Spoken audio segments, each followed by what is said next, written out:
যে নারী তিনটি কাজ করবে এত পরিমাণে সম্পদ হবে, অন্য মানুষ দেখে আফসোস করবে এই নারীর এত সম্পদ কিভাবে হলো। প্রত্যেকটা নারী আল্লাহর পক্ষ থেকে শ্রেষ্ঠ নেয়ামত। আল্লাহর হাবিব সাল্লাল্লাহু আলাইহি ওয়াসাল্লাম বলছেন, প্রত্যেকটা স্বামীর জন্য শ্রেষ্ঠ নেয়ামত হচ্ছে সলেহা নেককার স্ত্রী।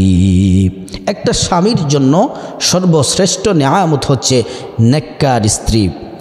আল্লাহ রাব্বুল আলামিন বললেন, হাবিব, আল্লাহ তাআলা নারীদের মর্যাদা এত পরিমাণে দিয়েছেন, ইসলাম দিয়েছেন, মা হিসেবে নারীদেরকে মর্যাদা দিয়েছেন, স্ত্রী হিসেবে নারীদেরকে মর্যাদা দিয়েছেন, কন্যা হিসেবে নারীদেরকে মর্যাদা দিয়েছেন। নারীরা জান্নাতে যাওয়া সহজ। 4টি কাজ যদি তারা করে জান্নাতে সহজেই তারা প্রবেশ করবে। 1 নাম্বার হলো নারীরা যদি 5 ওয়াক্ত নামাজ পড়ে, 2 নাম্বার হচ্ছে যদি রমজান মাসের রোজা রাখে, 3 নাম্বার হচ্ছে লজ্জাস্থানের হেফাজত করে, 4 নাম্বার হচ্ছে স্বামীর যদি খেদমত করে। এই 4টি কাজ যে নারী করবে আল্লাহর জান্নাতে প্রবেশ করবে। সুবহানাল্লাহ। প্রিয় দিনী ভাই ও বোন, বিশেষ করে মা বোনদেরকে বলছি, 3টি কাজ যদি করতে পারেন আপনাদের কপাল খুলে যাবে, ধন সম্পদের মালিক আল্লাহ তাআলা করে দিবেন। আল্লাহ রাব্বুল আলামিনের কাছে যা চাইবেন আল্লাহ তাআলা তাই দিবেন। 1 নাম্বার হলো ফজরের নামাজ আপনাদেরকে পড়তে হবে। শুধু ফজরের নামাজ নয়, 5 ওয়াক্ত নামাজ আপনারা পড়তে হবে।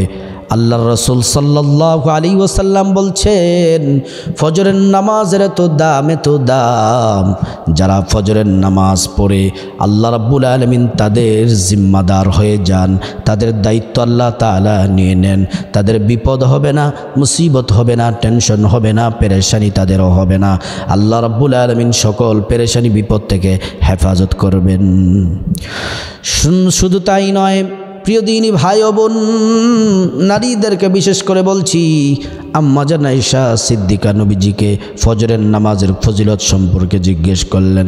নবীজি আমার ডেকে বললেন, ও আয়েশা, ফজরের 2 রাকাত সুন্নতের এত দাম, ফজরের 2 রাকাত সুন্নত যারা পড়বে এত দাম, এত মর্যাদায় তারা এত মর্যাদা পেয়ে যাবে।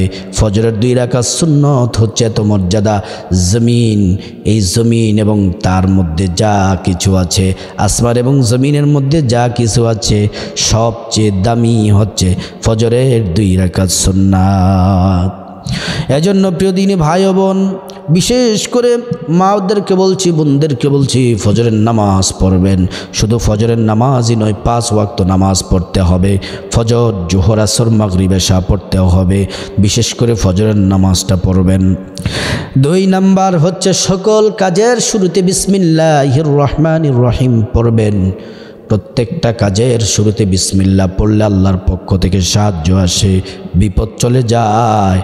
আর যেই কোনো জিনিস, স্বর্ণ বলেন, টাকা পয়সা বলেন, দোকান খোলেন, ব্যবসা বাণিজ্যের মধ্যে যান, যে কাজে বিসমিল্লাহ পড়বেন প্রত্যেকটা কাজে আল্লাহ রাব্বুল আলামিন সফলতা দান করবেন।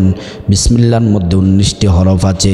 যারা বিসমিল্লাহির রহমানির রহিমের আমল জারি রাখবে, জাহান্নামের 19 জন ফেরেশতা আছে, বিসমিল্লাহর আমল করলে ওই জাহান্নামের 19 জন ফেরেশতা থেকে আল্লাহ রাব্বুল আলামিন আপনাদেরকে হেফাজত করবেন।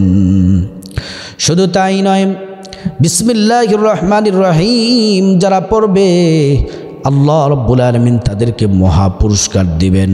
আল্লাহ তাআলা কাল কিয়ামতের ময়দানে, হাসরের মাঠে যখন মানুষের জিহ্বা বের হয়ে নাভি পর্যন্ত চলে আসবে, মাথার মগজগুলা টকবক টকবক করে ফুটতে থাকবে, টকবক করে করে বাতের মারের মতো টকবক করতে থাকবে, নাক দিয়ে কান দিয়ে বেয়ে বেয়ে পড়বে।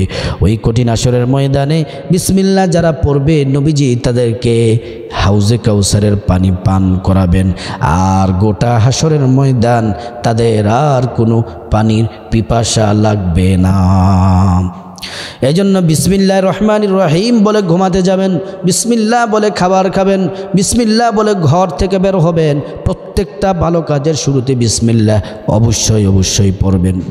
3 নাম্বার হচ্ছে নারীরা যেই কাজ করলে আল্লাহ ঢেল ধন সম্পদ দিবেন, সেটা হচ্ছে স্বামীকে সন্তুষ্ট রাখবেন, স্বামীর খেদমত করবেন, স্বামীর সাথে সুন্দর আচরণ করবেন, সুন্দর কথা বলবেন, স্বামীকে মহব্বত করবেন। স্বামী স্ত্রী এই ভালোবাসার সম্পর্কে যখন থাকে, তারা যখন মধুর সম্পর্কে সময় যখন কাটায়, আর শাজিম থেকে আল্লাহ দেখে দেখে তা খুশি হন, রহমত নাজিল করতে থাকেন। আর যখন নারী পুরুষের মধ্যে ঝগড়া লেগে যায়, যখন তর্ক বিতর্ক হয়ে যায়, একটা পর্যায়ে ডিভোর্স হয়ে যায়, সবচেয়ে বেশি খুশি হয় শয়তান, সবচেয়ে বেশি কষ্ট পায় আমাদের আল্লাহ। এই জন্য স্বামী স্ত্রী ঝগড়া করা যাবে না। যদি মাঝে মাঝে রাগ উঠে যায়, একজন রাগারাগি করলে আরেকজন চুপ থাকবেন, স্বামী রাগারাগি করলে স্ত্রী চুপ থাকবেন, স্ত্রী রাগারাগি করলে স্বামী চুপ থাকবেন, দেখবেন একটু পরে সব ঠিক হয়ে গেছে।